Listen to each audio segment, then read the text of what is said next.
Hello, my friend. Welcome to the Goddess Breath podcast. I'm Dr. Mari Castle, and it's good to be back.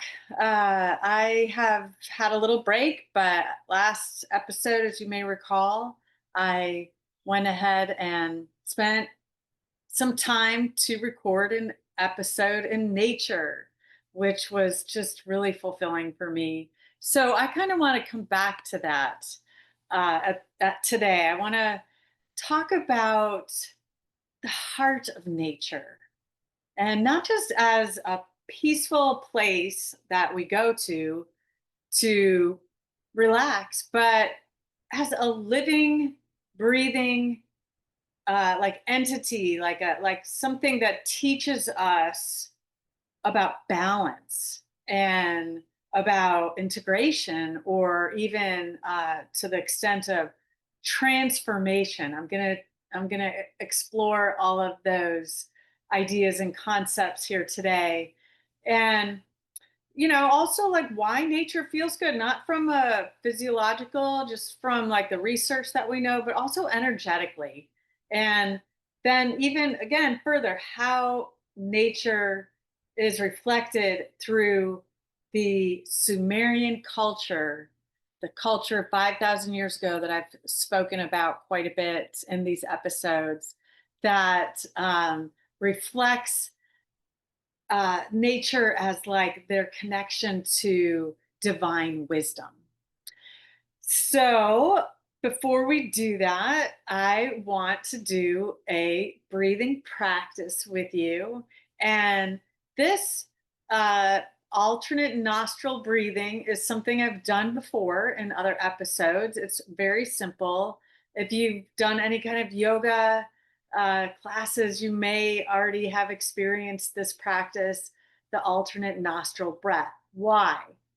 Well, because it's one of the best practices I know that help bring inner balance, like restoration, help you kind of come back to center, be able to focus, have more clarity, all of those things. And why is that specifically? Because we're working with the right and left nostrils. And when we breathe in the one nostril, which we'll do, it goes into the side of the brain and then crosses over when we exhale. And then we breathe in that side and it crosses over and we exhale out the other side. So I hope that makes sense. If not, just enjoy it anyway if you choose to participate with me. So, yeah, just feeling centered, taking a couple of conscious, intentional breaths, and we're going to begin. And we're going to just do this a couple of minutes. You can continue to do this on your own when I keep talking. But if you haven't done it before, just go at it easy, right? So I'll only do a couple of minutes with you just so you get the gist of it. Okay. So we're going to begin with the left nostril, and we're going to close the right. It's opposite as a mirror for you, but this is where I'm at. So I'm breathing in through the left nostril, and then I'm closing that nostril and I'm breathing out through the right. Nice and slow. Now I'm going to breathe in, close, out. In, close, out. Again, in, close, out. And then you close your eyes. Feels right if you haven't already. Close that nostril, breathe out. Breathe in, close, breathe out. Some folks like to breathe in, to use one hand, close, out, breathe in, close, out. Just a couple more rounds. Breathe in. Just breathe in, breathe it all the way up into the forehead. Close that nostril, breathe out, all the way out. Kind of feel your exhale through all into your abdominal area. Breathe in, all the way to the top of the head. Close, breathe out. Again, contract even into the abdominal area. Breathe in, all the way to the top of the head. Close, breathe out. Breathe in, close, breathe out. Very good. We always end with the nostril that we started inhaling with. We inhale with inhaled with the left nostril. I ended this cyclic, completion of this cycle with exhaling through the left nostril. So, yeah, I again wanted to just bring that in, that breathing practice in, as a sense of balance within ourselves. How are we able to get balanced kind of on a daily basis? That would be a nice practice to do.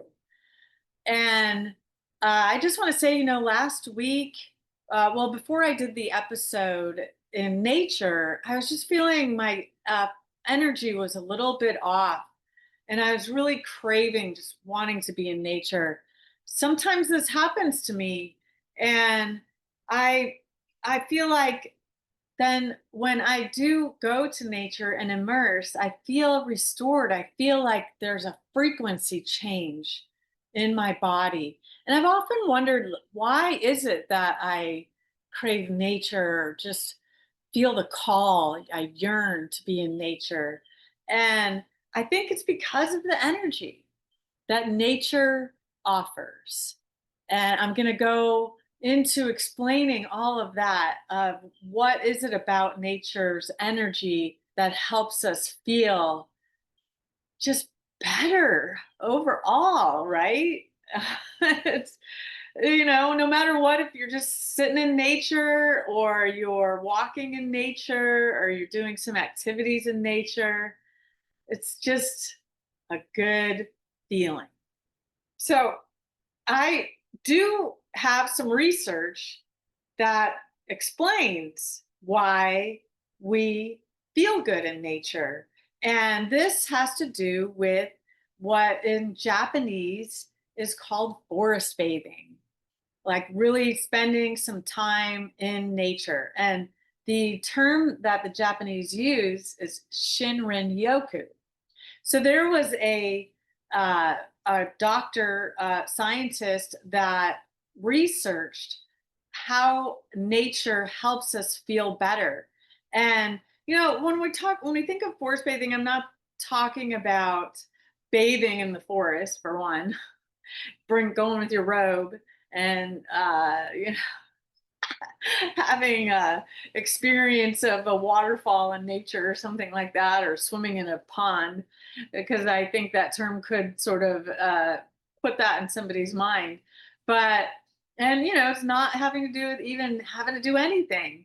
It has to do with just being, really just allowing yourself to be present in nature. So the research that was done by a Japanese doctor, a scientist, uh, that measured people's um, their hormonal differences, their heart rate. It was a long study, and shows that nature lowers cortisol. That makes so much sense. Our stress levels come down, right? It increases our immune function. It boosts our immune because why? Our energy feels open. We feel more at ease. Everything's flowing. We're not tense. And then therein, this helps us improve our sleep, but sleep soundly, sleep restfully. And in that regard, then we are restoring all of the imbalances that might be happening in our body, especially the hormonal imbalances. So we can say that nature literally restores the body physiologically, but there's more to it than that. And then this has to do with what's called Phy phytoncides, phytoncides. This is like the smells, the sight, the hearing, has to do with our senses. And then we are able to like take in those different scents of nature, either pine or different wood smells. We're able to take in the fractal scenery that is really calming for us in our visual perspective. And we're also able to take in the sounds of birds, of nature, any sounds. Last week, when I did my episode, I heard a loud thundering storm. And that was a little, oh, okay, I need to pay attention. But it also felt really good. It was like, oh, I just love that sound of thunder, right? It's something to it. And the rain even can have just an amazing soothing sound. I've often said I love the rain. I love the smell of rain, the sound of rain. And if you ever go just let nature's rain pour on you, that feels so amazing. But then, we think about nature's rhythms too, because nature is cyclical. Nature's kind of at its own pace, right? It's sort of slows down. And also, most important is nature is coherent. And what I mean by coherent is that nature is working as a unified whole. Nature's always in a state of being coherent, unified, operating together, even if it looks like paradoxical spectrums are happening there, like opposite extremes, like death and rebirth or something. We see this always in nature, where one tree limb may completely dead and the other one is thriving. So I'd like to now kind of refer to what I mean with that sense of unified whole or coherence in reference to the masculine and feminine energy. So I often talk about this as well. And we're not talking about the male and female, we're talking about masculine energies, for example, in nature, is the sun, is light. We're referring to like the yin yang or the Tao, if you're staying with me. Nature, an example, shows the masculine aspects through wind, through the mountains, through looking out at the mountains, the peak of the mountain, trees, kind of as like a canopy, as our protector, even. And then from a feminine perspective, we think of the planetary moon as feminine. Like this is part of nature. Our cosmos are part of nature. The earth, water. And when I think of going back to earth, I think of like the soil, the dirt, the darkness, the water is unconscious. That's part of the feminine energies within us or that we can experience in our daily life. So then what emerges out of that darkness is fertility, right? It's the brilliance of the beauty of flowers. And this has this feminine aspect. So we can see then these opposites, masculine and feminine, as paradoxical. And it's not about contradiction because nature doesn't contradict, right? Nature is contradiction. Day turns to night.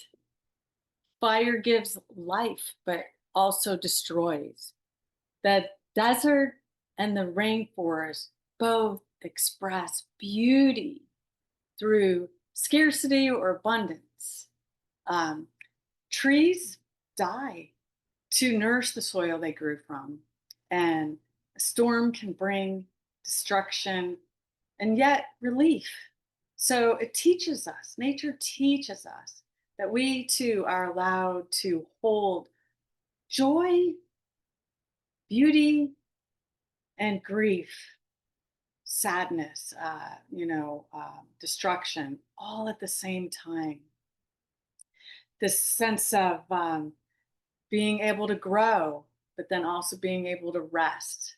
Beauty and decay, they all go together. So um, I just recently, you know, had to rest a little bit. That was important for me after a long episode of growth and really expanding out and holding space for a lot of people in the work that I do with the holotropic breath work, which I absolutely love. And it's something that I want to do. I've always kind of a yearning for that. But at the same time, it's important for me to go inward, for me to rest, for me to take some time for myself. And that was what I was referring to when I first started saying, I just needed that. I needed something for me to support me.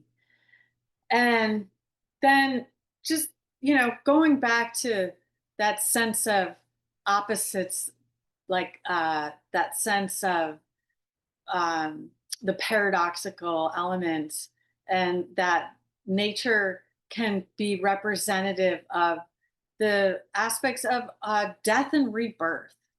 I feel like that's an important concept to bring some attention to in nature, and that in our everyday cycle of life, we go through this, through from the sun coming up in the morning to the night sky and the sun going down. So that's in and of itself kind of like a death and rebirth, sun coming up, going down, sun coming up, going down, right? The moon cycles as well. The moon full, the moon, we can't even see the new moon when the new moon begins that cycle. So another kind of consideration we can think of in that regard is like the serpent animal, like it's an archetype, right? The serpent sheds its skin, and this then is another layer, right? It's another level, or when we experience one rosebud coming to a close, or the orchid flower, then another one might be shooting and budding and just like coming out together. So nature is about transformation. It's not about the end, right? It's not about death and that's all there is.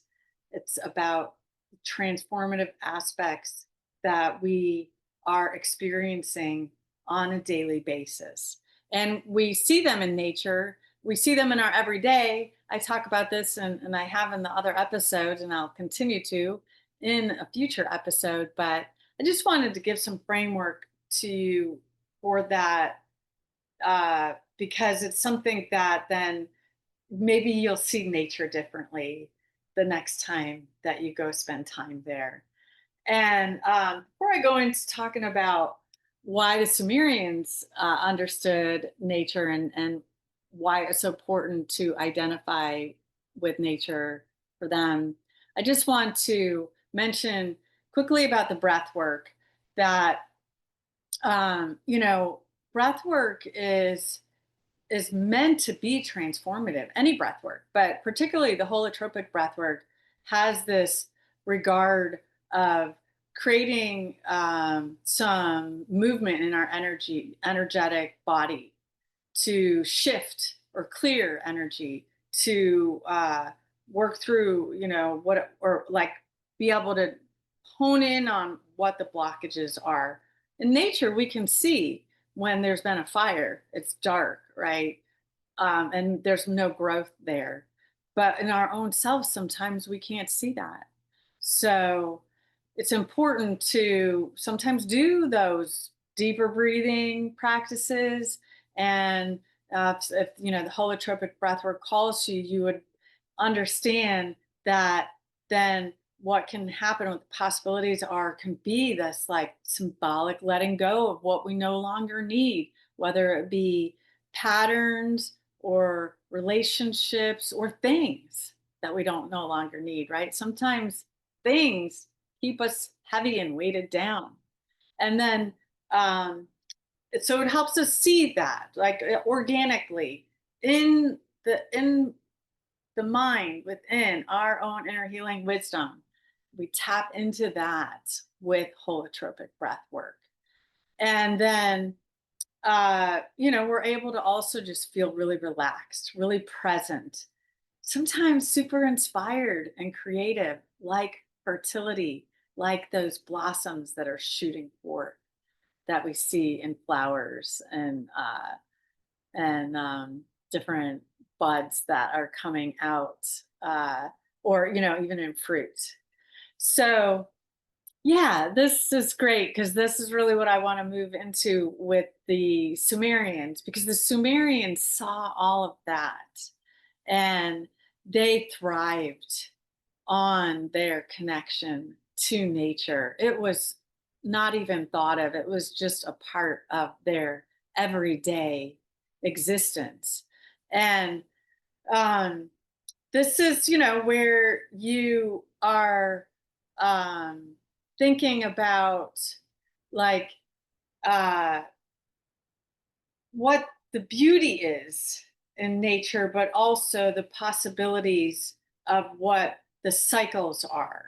So they're very in tune with their seasons. They had their rituals centered around their seasons. And that's another way of considering how nature has that aspect of death and rebirth.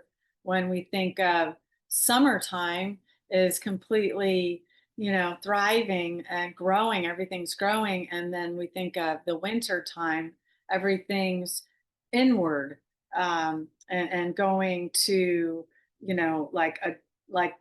as if death were happening. Sometimes the, trees look like they're dead, but then they come back. It's pretty amazing, right? How tulips come back out of the soil. They they retract, they go into the darkness and we have experienced stillness. Another thing that comes to mind is the animals, right? Animals hibernate, right? And then they come back. So we have these cycles. It's a part of life. But the Sumerians also considered their connection to the cosmic realms as a way of identifying with nature, and that they um, saw, well, there was the different gods and goddesses. So I just want to back up a second and say I just taught this course in September that was called The Return of the Anunnaki, which were the Sumerian deities. They called them the Anunnaki. And the title was Return of the Anunnaki, Extraterrestrial Archetypes, and the Evolution of Human Consciousness. And I really seamed together, I interwove the aspects of ancient wisdom, of um, psychology, of our mental capacity, of how we perceive even energies, how we perceive energies, how we perceive archetypes, and how we're perceiving what is coming to us, more and more of this connection to the cosmic consciousness, these outer realms. And particularly, we know more and more that we have communication with objects or entities or energies in these other uh, spheres of the galaxy. And I won't go into that, but that was what the course was about. But what I really want to point out and highlight here is that uh, they had the names for their deities. So they had Enki, was the god of wisdom, but he was also the god of water, the unconscious. And he was representative of, that sense of eternal flow, but also a sense of that kind of unknown, the mysterious wisdom, right? That we don't always know uh, externally. We know internally if we trust and believe, in that. And that's the idea, is going into this inner aspects of our inner consciousness to feel more aligned, as opposed to living our life externally, always on what's happening in the external stimuli and what's happening out there, as a way of living our lives, when really we're meant to have time spent reflecting and connecting with what is happening internally, not only in our mental capacity, but energetically, and with the sense of um, like knowing, trusting our intuition. And then we have Enlil, another Sumerian deity who was the god of air, of the wind. And this represents um, that sense of kind of being, swept away, right? Or just feeling the flow of energy, that movement, masculine aspect of movement, right? And um, the Sumerians also connected with the ancient goddess Inanna, and that she represented the paradoxical aspects of the heavens with the earth, connecting the heavens with the earth. And she also represented love. And the paradoxical opposite of that is fear or war, that we have these capacities within us, and to pay attention to them, to have them be at the forefront, that they're not something that happens on the outside so only, that they're what happening, it's what's happening within, right? It's happening um, both internally and externally. So for the Sumerians, nature wasn't something out there, it was part of their daily every experience of their daily life. It was woven into everything that they do. They considered it sacred, with the um, you know providing in their rituals offerings to their deities, and that um, they connected to nature through the agriculture, as a way of abundance, as a way of thriving and connecting with other people. So they traded. So nature provided that with their trades, and with their market commerce, and the way that they did it, which is way different than how we experience commerce. And yeah, I mean, so much can be said about that, which is what I'm going to do, is go into that in another episode with you. But what I want you to think about is the aspect for yourself. I want you to think about, you know, what parts of yourself or times in your life have you felt like um, you're kind of gonna uh kind of, like think of like how nature can be destructive, and like a tornado, and you're just like, or like fire, right? Where you're just like, it takes away, lets you go, no, it lets go what you no longer need. And that can be really powerful, to be able to let go what you no longer need. It's a burning away. Um, uh, Being able to be swept up by creative inspiration, right? Or being torn apart or uprooted by external factors. Um, and, it's not meant to be like a negative thing sometimes. These opportunities that come to us through nature are meant to help us move forward, and to continue to grow and align us where we're supposed to be. It might not feel like that at all And that's the really challenging, difficult part. But, then we do have the rebirth, and we are able to regenerate, and we have that capacity within us to come to terms of that all is well, and that we're going to be okay, um, even despite what we're having to let go of or move away from, or even to stay within the aspect of, you know, um, being in a place where it's not feeling like we should be there, right? So we get uprooted, right? And that can be unsettling. It's a challenge to change. But at the same time, if we experience change through nature's eyes and perspective, we can recognize that this too shall pass. We'll move through it. We'll get to the other side, right? We will experience growth and rebirth once again. So just consider this as that, to either use metaphor of nature as a way of seeing things, that surrender is not a bad thing.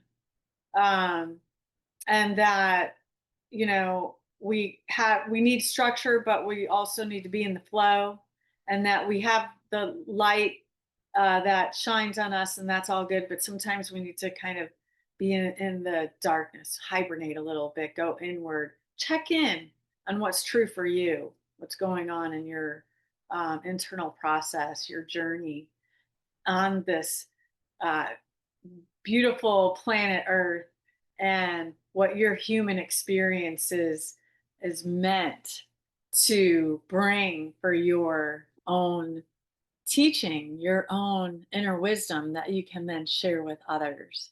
So, nature can be thought of as divine, right? Um, and we can see the seasons as a way of allowing transformation in a good way into our everyday beingness, and we can see it as allowing us to feel more whole. So I will say a little bit more again, referring to the Sumerians in the next episode, and because I want to point closely to my background of my dissertation when I was taking my um, PhD program, and I was studying the Sumerians, and I got a little hung up on the Epic of Gilgamesh, King Gilgamesh, the masculine hero, who the Sumerians regarded as a tyrant. And there's a lot of reasons why that is. And it's all based on perspective and reality when you think about it. But that Gilgamesh can be seen in our present day um, in many different ways. Maybe even, that was what I did in my dissertation. I kind of had to look at, like, okay, what is it about this masculine energy that was triggering for me, that was the catalyst for me to write a whole dissertation. I mean, you're talking a couple of years research that I did on this. It wasn't no small feat, and yet sometimes kind of agonizing, because I had to really go within, take a look at my masculine um, energies that were blocked, that I didn't see. And then, seeing it today in a lot of different ways, as a term I use, tyrant, but um, that also we're moving past that patriarchal era. And why is it that so many people are struggling with that? Why is it that we're having a difficult time to recognize that we need more balance in our lives, that all people, we're talking about equality, right? That we're talking about the aspect of um, all things are in the mix and that we're not separate, that we are unified here on earth. So I'm going to get into that in the next episode. But just to close, thank you for staying with me. Can always go to those breaths, right? I encourage you just every day to go to those breaths.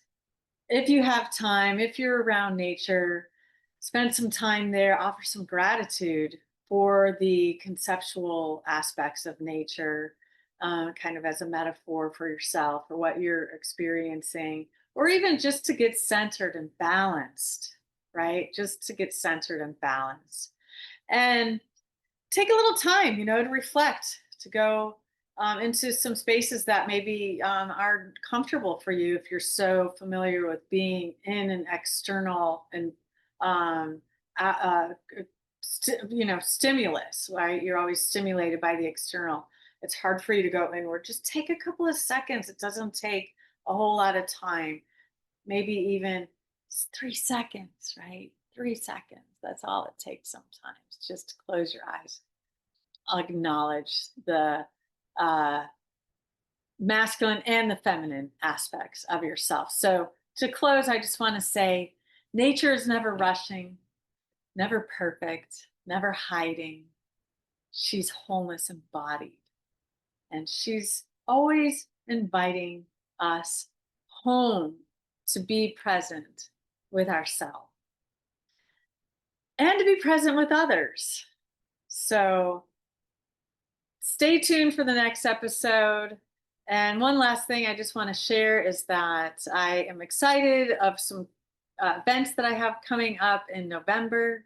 November 12th, I'm going to start the Power of Myth and Archetype course called Power of Myth and Archetype Awakening Cosmic Consciousness. It's a 4-week course.